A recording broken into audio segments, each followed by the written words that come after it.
opportunity? Finding answers to these questions isn't easy. Innovating is complex, messy, and often opaque. That said, I'm going to explain this process step by step and show exactly what it takes to replicate it inside your company. I'll make clear how you can take these lessons and apply them to any established organization, from startups and family-owned businesses to multinational corporations.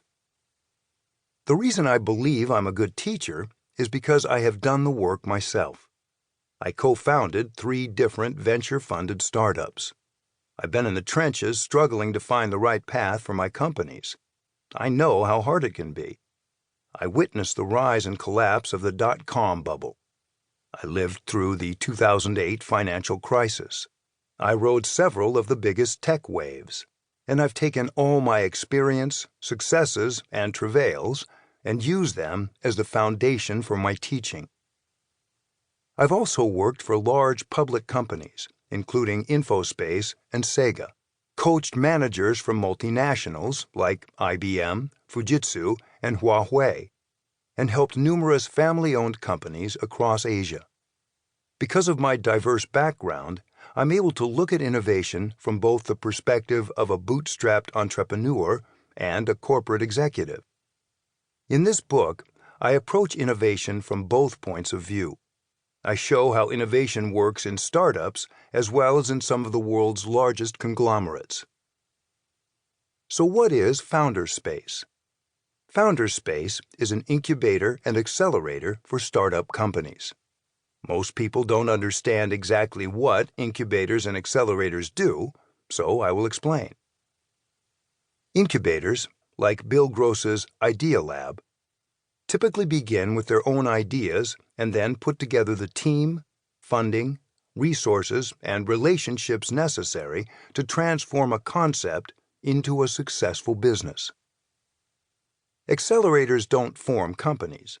Instead, they recruit already existing companies which are at an early stage in their development and provide them with the mentoring, resources, relationships, training, and funding necessary to accelerate their growth. How did I get started forming my own incubator and accelerator? 5 years ago, after I'd finished my 3rd venture-funded startup, I was taking a break. At this time, many of my friends were launching their own startups in Silicon Valley, and they came to me for assistance. "Steve, you have to help me," my friends would say. "How do I get funded? How do you put together a business plan? Who should I have on my board of advisors?" I was happy to answer their questions on fundraising, product development, design, and go-to-market strategy. After a couple months of this, I realized that most entrepreneurs have the same questions, so I posted answers to those questions on my blog. Some of the posts went viral. Soon, new startup founders, whom I didn't know, began asking me for help. That was when Founderspace was born. My colleagues and I started holding meetups in San Francisco and Silicon Valley. Our events and roundtables became so popular that they spread to Los Angeles, New York, Texas, and as far away as Singapore. Over the years, Founderspace grew from a part-time hobby and labor of love into a more than full-time global business. Founderspace has more than 50 strategic partners around the world.